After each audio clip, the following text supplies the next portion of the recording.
परमादेवी मित्रों, डिजाइन और डेस्टिनी में एक बार फिर से आपका स्वागत है। कल हमने मटेरियल लाइफ के कुछ एक और की ऑफ पावर डिजाइन और डेस्टिनी में हमने बात की थी और आज भी मैं कुछ और बताने वाला था, लेकिन आज एक वापस से जो सिंदूर ऑपरेशन सिंदूर चला था और धर्म और सनातन की बातचीत थी, उस पर मुझे चर्चा करनी पड़ रही। इस विषय को मैं बीच में लेकर के सिर्फ इसलिए आया हूँ कि जब 2 दिन पहले बकरीद थी, तो बकरीद और उस दिन सनातन धर्म की निर्जला एकादशी भी थी। तो इस विषय पर मैंने एक मैसेज बना करके पोस्ट किया कि एक तरफ बकरीद थी जहां खून खराबा हो रहा और एक तरफ निर्जला एकादशी थी। तो ये सनातन और मजहब में अंतर का मैंने डाला था। और अब जब एकादशी आती है तो एकादशी क्यों रखा जाता है, इसका धार्मिक रीजन तो आपको पता है कि पारिवारिक रूप से होता है, आध्यात्मिक रीजन भी होता है, इसका साइंटिफिक रीजन भी है कि जैसे समुद्र में ज्वार भाटा आता है और बढ़ता है और फिर उसकी लहरें बढ़ती है, फिर वो कम हो जाता है। ऐसे ही जब हमारा चंद्रमा जो 16 कलाओं में 15 दिन 16 दिन पूर्ण करता है, अमावस्या पूर्णिमा आती है, तो 11 से लगा करके पूर्णिमा तक और 11 से लगा करके अमावस्या तक 4 दिन जो होता है वो हमारे शरीर के या हमारे वातावरण की या हमारे ऑरा का जो नेचर होता है वो नेगेटिविटी की ओर बढ़ता है।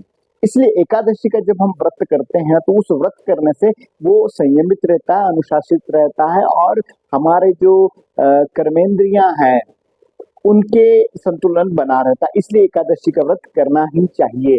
आपने अक्सर देखा होगा कि कई सारे लोग होते हैं जिनका अमावस्या के 4-5 दिन पे काम नहीं करते, उनके काम बिगड़ते हैं, उनका मन मस्तिष्क भी कुछ अलग तरीके से रिएक्ट करता होगा। तो इसका कारण अगर वो इस तरीके किसी भी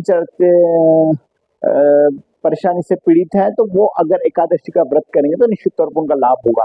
अब बात थी निर्जला एकादशी और बकरीद की, तो मैंने जब पोस्ट डाली तो किसी सज्जन ने एक ग्रुप के अंदर ये पोस्ट किया कि आपको पूरी जानकारी नहीं है कि बकरीद जो है वो उनकी अपनी बलि का हो, लेकिन हिंदुओं में भी बलि होती है।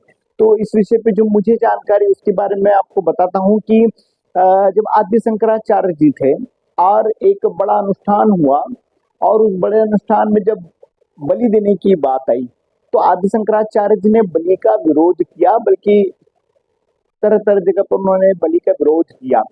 तो बड़े बड़े विद्वान जब वो उनके साथ शास्त्रार्थ हुआ और 4 दिनों तक शास्त्रार्थ चला, दिन रात शास्त्रार्थ चला और शास्त्रार्थ में तर्क कुतर्क करके कोई भी आद्य शंकराचार्य को परास्त नहीं कर सका कि बलि क्यों दी जानी चाहिए। पर फिर भी वो लोग सहमत नहीं हुआ, बलि के ऊपर ही सहमत रहे। और उसके बाद में फिर आदि शंकराचार्य ने कहा कि बलि जिसके लिए दी जा रही है, जिस देवी को बलि दी जा रही है, उसे हम सब आमंत्रित करते हैं, उससे पूछते हैं कि क्या उसे बलि लगती है।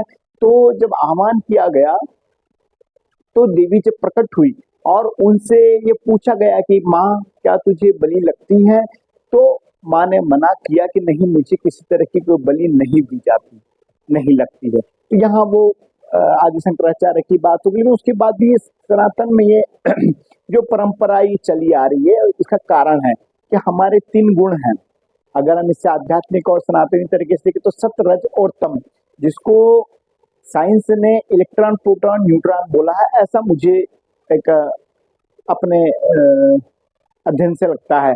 तो सत्य, रज और तम, जो तामसिक गुणों के लोग होते हैं वो पंच देवताओं नवग्रह की पूजा नहीं करते, और जब वो नवग्रह की पूजा नहीं करते हैं और तामसिक करते हैं तो वो कारण का पंचमकार का सेवन करते हैं, जिसमें शराब का सेवन भी करते हैं और माद्य मछली और इस तरह का भी मांस का भी वो लोग सेवन करते हैं। लेकिन वो अपने इस आनंद के लिए नहीं करते हैं, वो खाने के लिए नहीं करते। जो आजकल बलि दी जा रही त्योहार के नाम पर पेट भरे शमशान बनाए जा रहा, इसलिए नहीं करते हैं।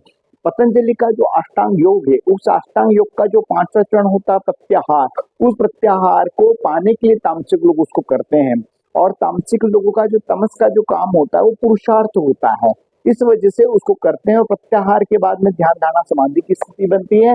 तो अगर जो लोग बलि देते हैं वो तो उच्च और श्रेष्ठ और स्तर के लोग होते हैं, और प्रत्याहार में जाने के बाद में वो तन से और मन से निकल करके हृदय की स्थिति में आते हैं और अपनी सुषुम्ना के अंदर करते हैं। सब बहुत बड़ा विषय है जिसको मैं शब्दों में एक्सप्लेन भी नहीं कर पाऊंगा। पर ये सारी चीजें होती हैं। लेकिन जो बलि दी जा रही है, बलि दी जाती है, चाहे वो हिंदू हो, मुस्लिम हो, किसी भी उसमें, वो गलत है। ये सिर्फ अपने स्वाद और अपने पेट के लिए किया जा रहा है। और निर्बलों के बलराम तो वैसे होते ही हैं, पर ये तरीका गलत है। तो ये विषय कहीं से निकला था, मुझे जो जानकारी थी, सामान्य जानकारी, वो जानकारी मैंने आप तक रखने की कोशिश की। इस पर मैं सही हूँ या गलत हूँ, कृपया मुझे मार्गदर्शन कीजिए। और एक बार फिर से आपका धन्यवाद। जय हिंद, जय भारत।